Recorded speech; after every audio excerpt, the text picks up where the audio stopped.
right, let's make some raspberry jam. Now this jam recipe is probably the easiest canning recipe you will ever find. It is perfect for the beginner canner. It's delicious, it's yummy. Let's get right into it. But here's the deal, guys. I want to encourage you. You don't have to grow everything on your own.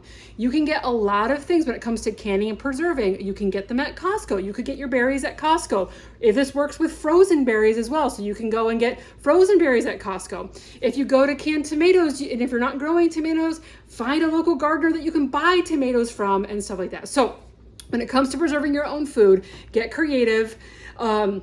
Get produce from your neighbor or your community. You can get some stuff at Costco. Why can in the first place? Canning is so rewarding because it's oftentimes healthier, it's more frugal, it reduces that waste, and it gives you the satisfaction all year long to eat what you've created, eat what you've made. So let's dive right in.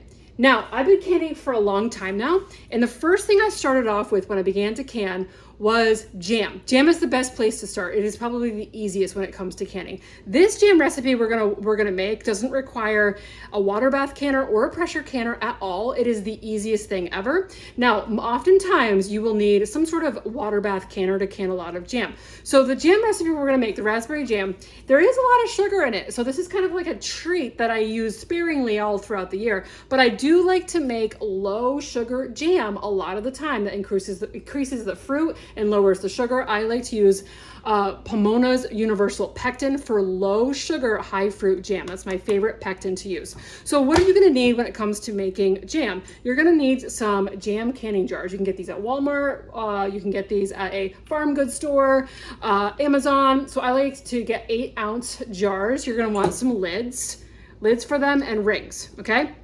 You'll want a pot and you'll want some fruit. This recipe calls for fruit, sugar. That's pretty much it. That's it, fruit and sugar. So let's dive right in. If you're watching on Facebook, be sure that you're commenting on Facebook. If you're watching on YouTube, definitely subscribe so you can stay tuned on all these different sort of homesteady type recipes and tips.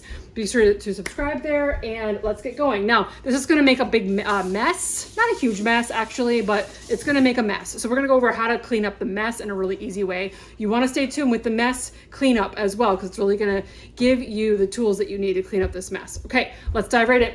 Now I have my pot here. I've already measured my berries out and I'm cleaning my jars as we speak. So honestly, my jars are in the dishwasher on high heat. I just use my Ultrazyme Norwex dishwasher detergent on high heat in the dishwasher. You can boil your jars to disinfect them as well and stick them in the oven to keep them hot. I just do it this method, read the directions on the recipe and clean your jars well. I boiled right here the lids for 5 minutes to sterilize the lids. It's easy as that. Now I'm gonna go ahead over here and I'm going to add my fruit. Now I have a raspberry patch behind my barn.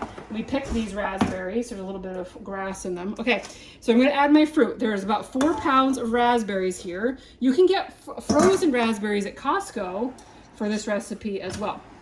Okay, next thing I'm gonna do is I'm gonna add my sugar. Okay, this is a higher sugar recipe, so it's more of a treat versus, yeah, it's more of a treat for sure. So I like to put on my sourdough bread throughout the year as a treat. You can also use this, making jam is really great for gifts. Okay, get your spoon out, put it on about medium high, and then you're just gonna start mixing it on medium high. Mix it all in, and stay tuned. We're gonna keep mixing it as it warms up. So while my fruit and my sugar is mixing up, what are some typically things that you would need to start canning?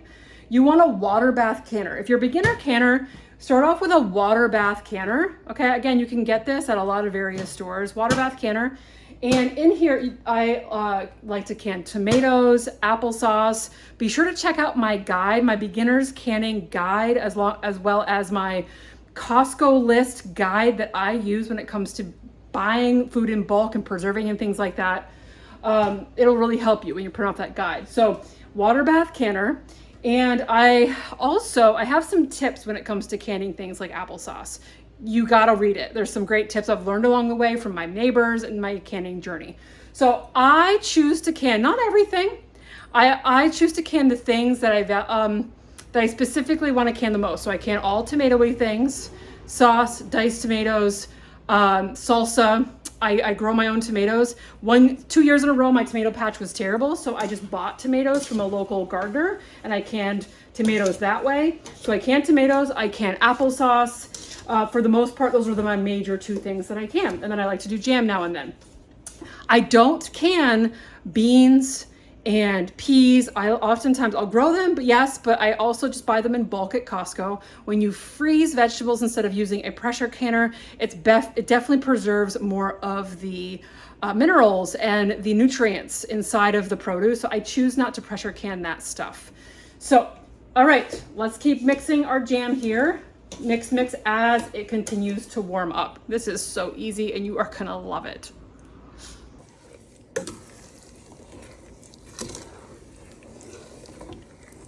All right, so this has been simmering here for about 6 minutes. 6 minutes simmering. Now I'm gonna test to see if my jam is ready to jar.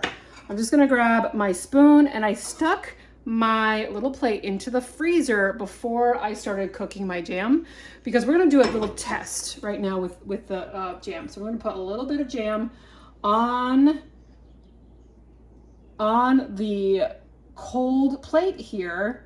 And if it wrinkles up a little bit, if it wrinkles on the edges, it means it's ready.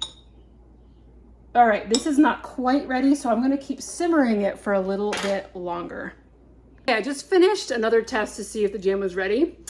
After you put a little jam on your frozen plate, let it cool for about a minute and then put your finger on top of it. And if it wrinkles a little bit when you put your finger on top, then it means it's done.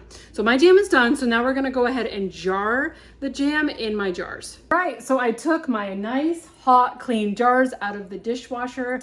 Also, keep in mind, you can disinfect your jars by boiling them and keeping them in a warm oven like the recipe instructs.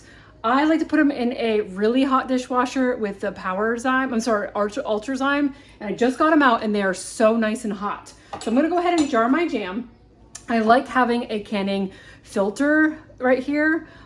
Funnel right here. It makes it easier to jar your things and not as much mess.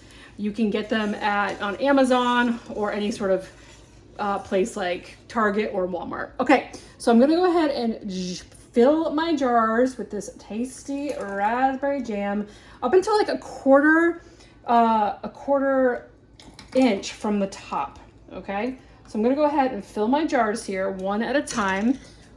Okay, so now all my jars are filled. So what's super important is that the rim be very clean. So I'm gonna grab my Norwex kitchen cloth and I'm just gonna go around the rim of each one to make sure it's really nice and clean with nothing on the rim. So after everything's nice and clean there, you're gonna grab your lid, and you're just gonna plop it right on there like this. And then you grab your ring and you're gonna turn the ring. Just a second here.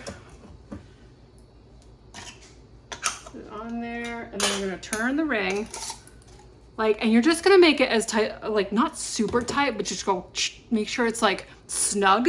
And then you leave them on your counter, don't touch them, leave them on your counter, and then as your jam cools, it's gonna seal. So make sure you leave it untouched for about 24 hours on your counter while it cools, okay? And then it will seal. You can stick it in your pantry to use all year long. I typically like to use my jam up in a 1 year period and then make new jam in a year after that. But I don't think this is gonna last you a year as you use it throughout the year. I love putting it on my sourdough bread. It makes such an amazing treat. Okay, so I wanna walk you guys through the cleanup of all the mess. So let's clean the mess now. All right, so let's clean up the mess that jam produced in the kitchen. Oftentimes when you're making things from scratch or canning, it's gonna produce a mess. So how to clean it up in a much easier way. So surfaces first, sticky surfaces.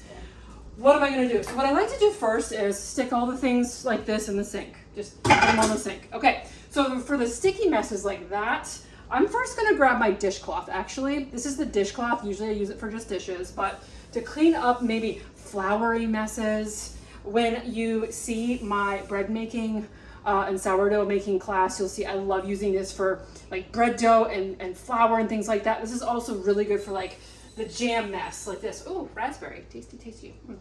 And then you put that up first when there's like a globby mess like that. But for most messes, you're just gonna grab your kitchen cloth, or you could use your countertop cloth. Let me show you what the countertop cloth looks like.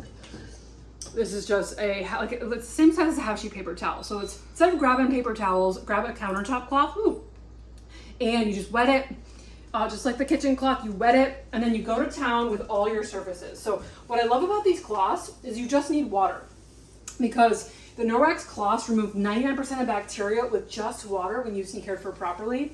So you don't need a spray or a disinfectant wipe or anything like that, or a paper towel. So cleaning my mess is there. Also, what I love about these cloths is they're super absorbent. So they'll absorb a lot of mess without having to use several paper towels. Okay, so for the dish mess over here, oh, isn't that beautiful? All of that jam. Oh, I can't wait. Okay, for the dish mess, see? Crazy, crazy. All of that, my pot that I just used. Okay, so the little things I just stick right in the dishwasher with my Powers Ultrazyme. And this stuff is just the bomb. It works so well in the dishwasher. Let me just show you. The dishwasher just finished. And I'm just love how clean it makes everything in the dishwasher. Here is another jug I want to show you, our raw milk jug. It just makes it so clean without the harmful chemicals in there. It is so hard to find a dishwasher detergent without the chemicals that actually works. And this lasts for about 90 loads. Okay, so then to hand wash, grab your dishcloth. This is my favorite for the dishes. Put any dish liquid on that dishcloth with a little bit of water here. It gives it a good lather, and it will take care of the grimiest dishes. Check that out. Look at the pot. You see that pot? It'll take care of all that sticky stuff so fast in cleaning and washing all the big things. Okay, I'm gonna hand wash this, and then everything else can go right into the dishwasher. So those are my favorites. Now, you're probably gonna have some sticky floors, some grimy floors when you're done. So let's go and show you how we do the floor. So I'm gonna grab my Norwex mop. Now this is the dry pad. So what I'm gonna do, if you have a sticky mess, go ahead and just grab the wet pad right away. But right now I have all of these beet leaves all over the place. So I'm gonna grab my dry pad first, and this is gonna pick up all the dry particles that you would normally need to sweep. And I'm just gonna pick those up first. And I love how it goes into the nooks and crannies and places that it's hard to reach with a broom or a vacuum. And that's gonna pick up the dry particles. It's great for pet hair, all that grime. Okay, let's see what I picked up here. Hi, kitty cat. All right, that's grimy. So I'm gonna grab my rubber brush and brush it off. Can I have a rubber brush, Ari? Brush it off into the garbage. And then you can reuse this pad over and over and over again. So it makes that really, really easy to use that. Oh, here's my rubber brush. So you're just gonna brush that right into the garbage, like this. All right, now let's get all the stickies off of my floor. No more sloshy mop bucket. You just grab your Norwex wet mop pad. This has the silver built into the microfiber, so it's self-purifying. All you need is water, and it gets all of the sticky mess off of your floor and the grime and whatnot. If you come across a blob, like a big blob, just go like this with your foot back and forth with it a little bit, and it's removing the bacteria from your floor, and you're just using the water. So it makes the mopping and the cleaning up of the floor so much easier when you're done with a project like canning and making jam. So this is a game changer of the mop. Now, last thing I want to show you is the probiotic surface cleaner. So I love, if you have a surface that's porous or some cracks in it or whatnot, I love using the probiotic surface cleaner. You dilute it in a spray bottle, so it's made to last a long time.